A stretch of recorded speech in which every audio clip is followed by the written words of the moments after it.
Wolfgang, thank you for coming on to the show. Thank you for having me, Jacob. So you've just written an extremely detailed and informative article in the Jerusalem Strategic Tribune on Germany and the road to Nazism. What occurred after World War II was a fundamental shift in Germany. It finally became a genuine democracy. What has occurred since then with the Trump administration? Why are German-American relations, which were so close after 1945, now experiencing difficulties? Well, Jacob, yes, a fundamental change after 1945, but it didn't occur by accident. It required political leadership. And I would like to mention here the name of Chancellor Konrad Adenauer. As you well know, there were alternative proposals. There was the temptation, above all on the political left, among the Social Democrats, that unification should be the priority, and as a price for unification, a neutral position in the middle between the Warsaw Pact and what then was a evolving NATO would have been the result. Adenauer firmly believed, and with him the CDU, the Union, the first People's Party in Germany, if I may add, they decided priority must be our cooperation with the West, with France, but on a broader scheme with the United States, and that was sort of the birth, the emergence of the transatlantic relationship. Now it has shifted, dramatically shifted. I am pained to say that I'm deeply troubled about the current state of the affairs. Again, it didn't happen overnight.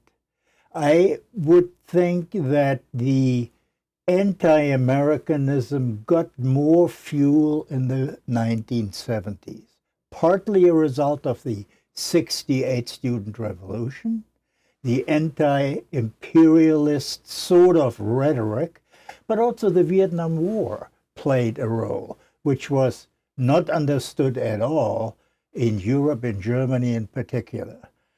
And the interest in the United States, looking beyond the headlines, if you look in academia, in the media world, has decreased. I came to the United States almost 45 years ago. I remember journalists, this was before internet and all these wonderful tools the media has at its disposal these days.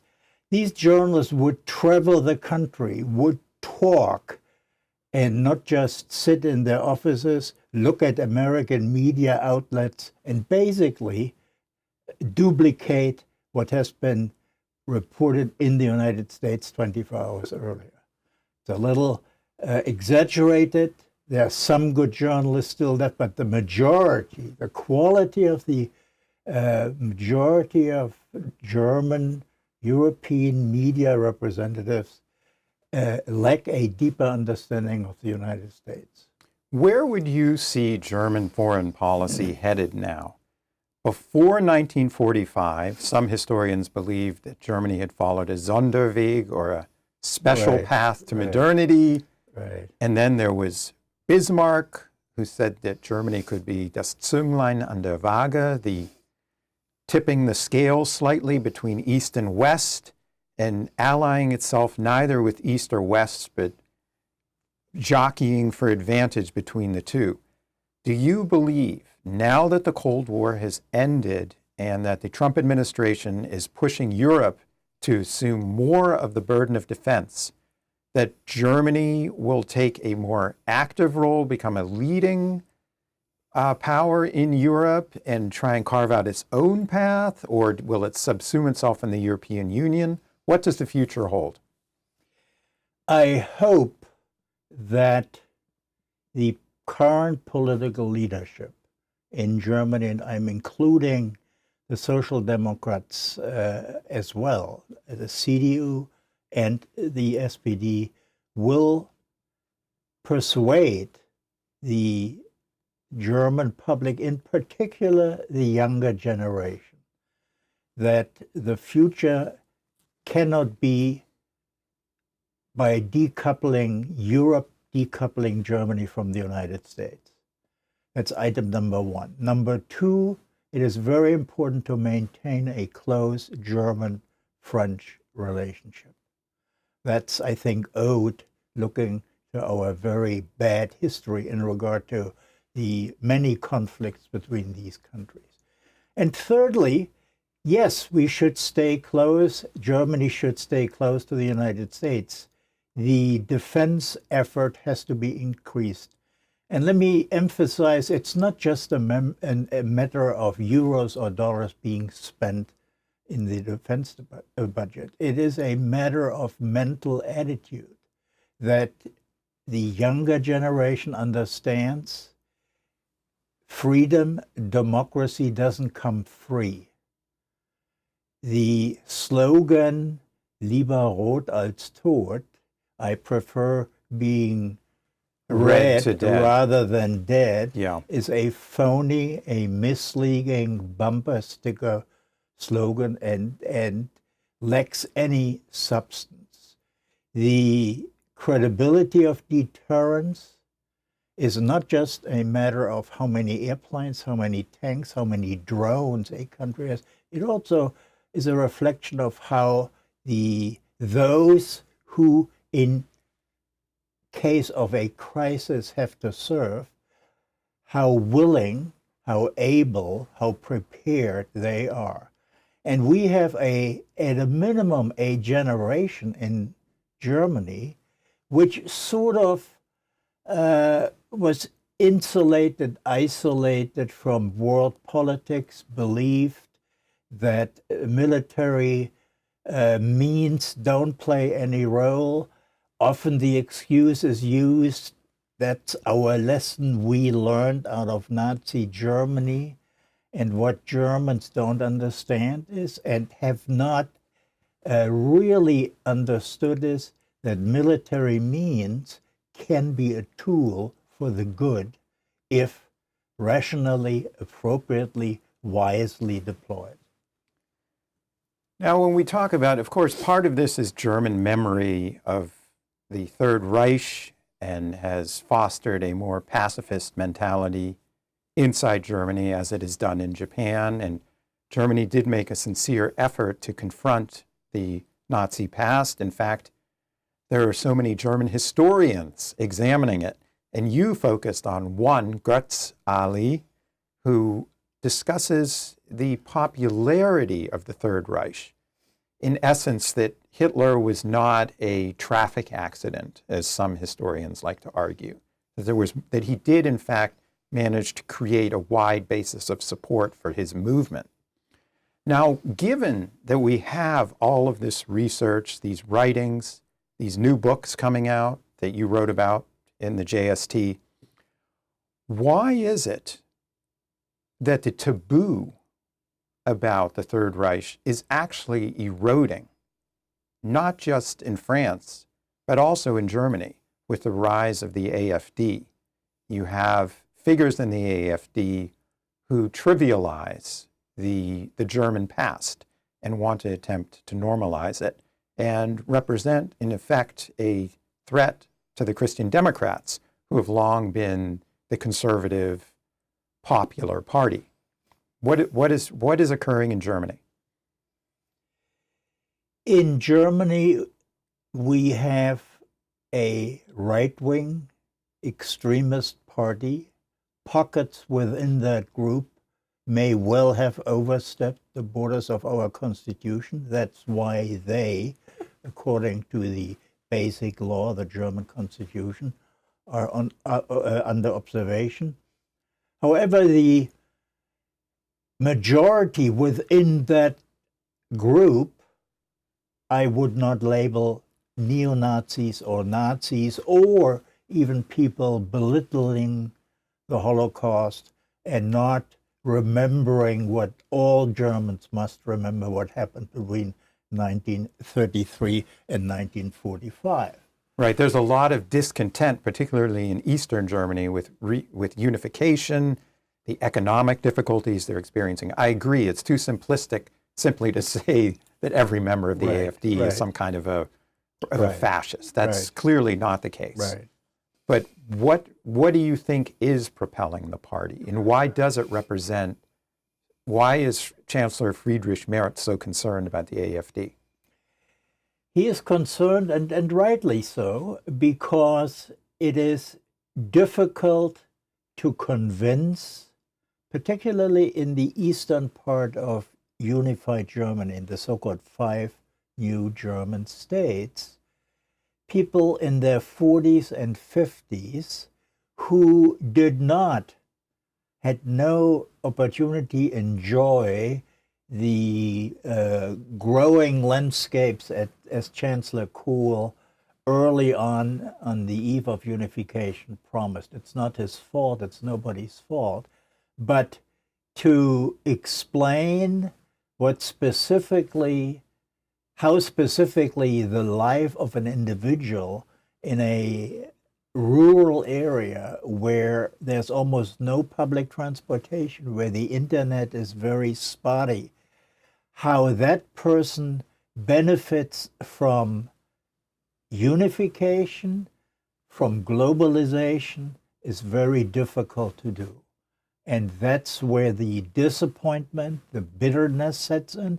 And if then people realize that all over Germany the infrastructure is Crumbling. in a miserable state, if schools, let me give you an example. These days there's a discussion, particularly in Berlin, because the school administration in Berlin decided to reduce the requirements to understand, to read German classical writers like Johann Wolfgang Goethe, Friedrich Schiller. The argument is this is an over demand for our students today. We have to simplify the language. I don't want to sort of exaggerate that incident, but it's sort of iconic, if you will, or symbolic with what many people observe in Germany.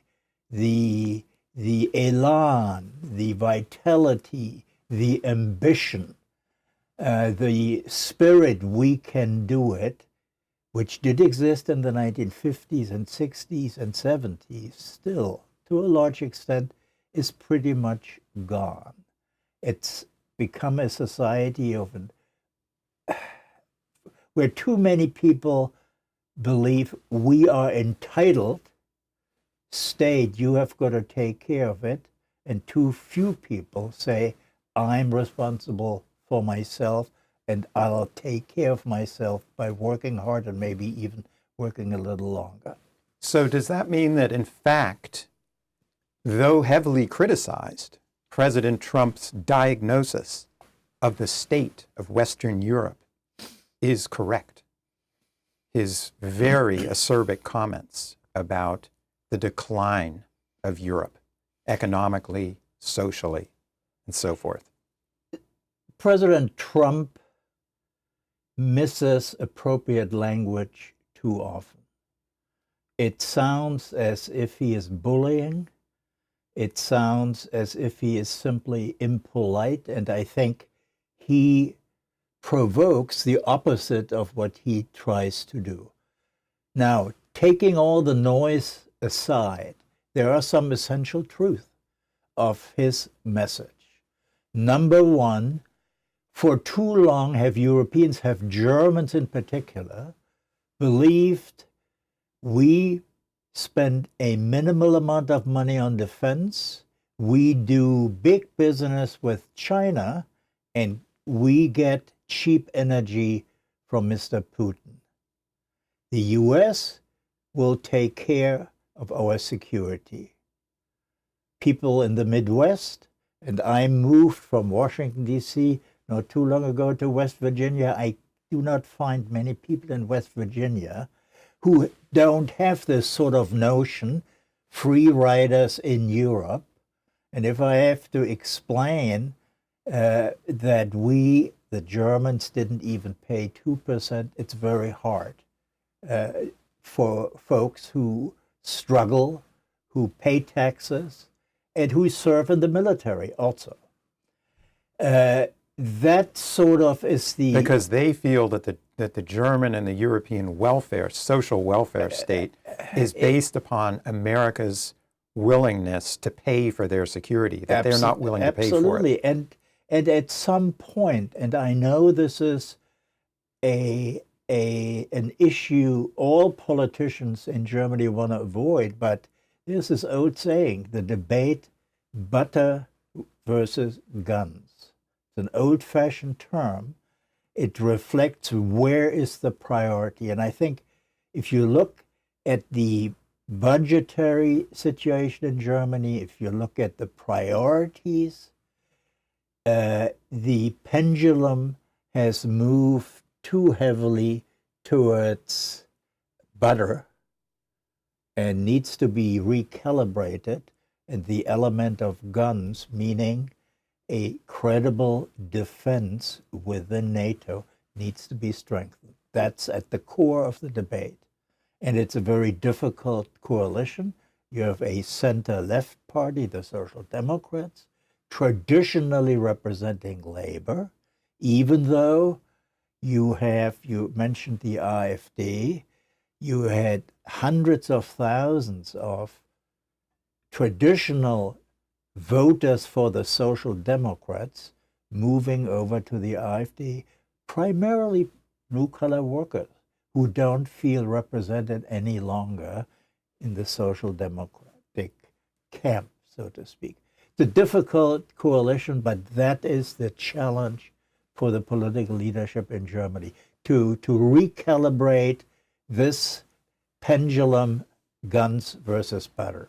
Now, there has been significant change in Germany when it comes to the military budget, has there not? There has been substantial change. However, it takes at least a decade to catch up. And let me come back to my earlier point. You can have as sophisticated an inventory hardware as possible if you do not have the willingness of a major segment of society to say, yes, we fully understand, and if a crisis occurs, I'm willing to join, and if push comes to shove, I will fight to preserve the freedom in Germany and in beyond. Germans these days point out, most Germans, the majority of Germans point out how brave, how courageous Ukrainians defend their country. I wished some of that spirit would spill over into Germany, not just in terms of spending money, but also developing an attitude that it's worth standing up in uniform with a weapon if need be. Now, let's say that President Trump one afternoon decides that he wants to improve relations with Germany, and he calls you into his office as an informal advisor. What would you tell him? What's the best thing he could do? I would tell him, tone down the language, calibrate it. Be tough in terms of substance. And I mean by substance, the tariff regime, the demand for higher defense expenditures. And I would even add, this goes to a speech which was very controversial about a year ago by Vice President Vance, in terms of freedom of speech. That's another issue where across the Atlantic, the Gulf, the misunderstandings are rapidly increasing.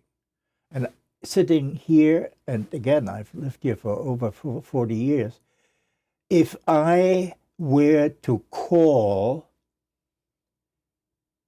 the president, let's say a buffoon, somebody who is too dumb to understand the complexities. If I did that in current Germany, the police could knock at my door tomorrow morning at 5 a.m., ask for my cell phone and my laptop or desktop. It's troubling for someone like me. It is troubling. In particular, a legislation which was put in place some years ago, that it makes a difference whether I call a politician a buffoon or whether I call a friend of mine or any other person. This special role for politicians is an alleged protection against, not against hate speech, against speech which belittles a politician is deeply troubling. I would add, you asked me what would you advise? Tone down the rhetoric. Decent rhetoric is required, but stay tough on the issues. And this freedom of speech, as far as I'm concerned, should also be on the list of issues. Let me And it goes both ways.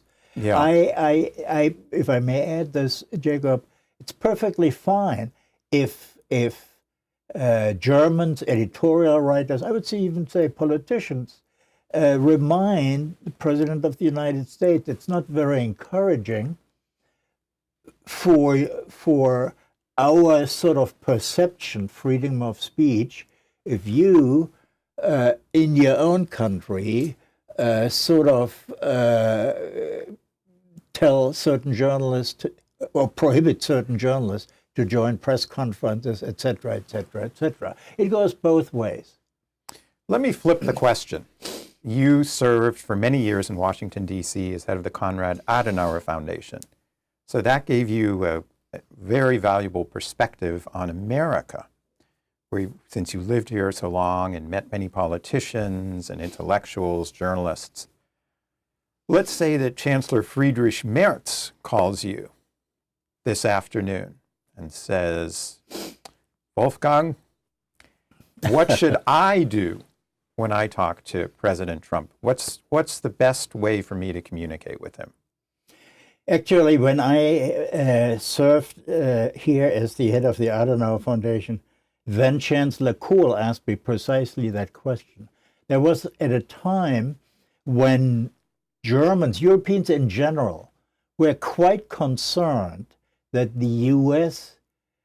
will turn towards the Pacific, when California at the time became a pace-setting state, not just economically, but also politically. What can we do? And I suggested to him, I said, go there as often as you can, have your members of the Bundestagsfraktion visit the West to get a feel what's going on. And as Adenauer Foundation, we ran about a dozen so-called Transatlantic West Coast conferences in Seattle, in San Francisco, in San Diego, Los Angeles, several times, deliberately including those who don't have an interest in Europe. They were oriented toward the Pacific, to include them in our dialogue. Today, what I miss, and let me add an element of criticism here, we have many organizations, the so-called Mittler organizations, American-German groups trying to foster a strong transatlantic relationship. They more or less have all failed to prepare for this juncture in history in the transatlantic relationship. If I tune in, I still see discussions among the same people as if nothing has changed than 10, 20 years ago.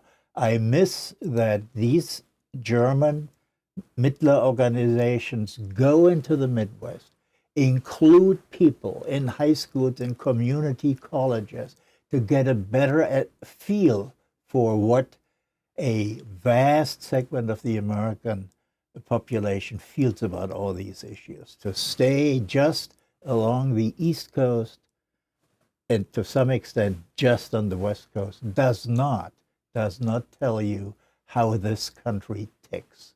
And I don't have to tell this to you, Jacob. You know this better than I do, but it pains me that this failure of these organizations is now so obvious. Wolfgang, thank you for this extremely illuminating session. Well, thank you for having me. Appreciate it.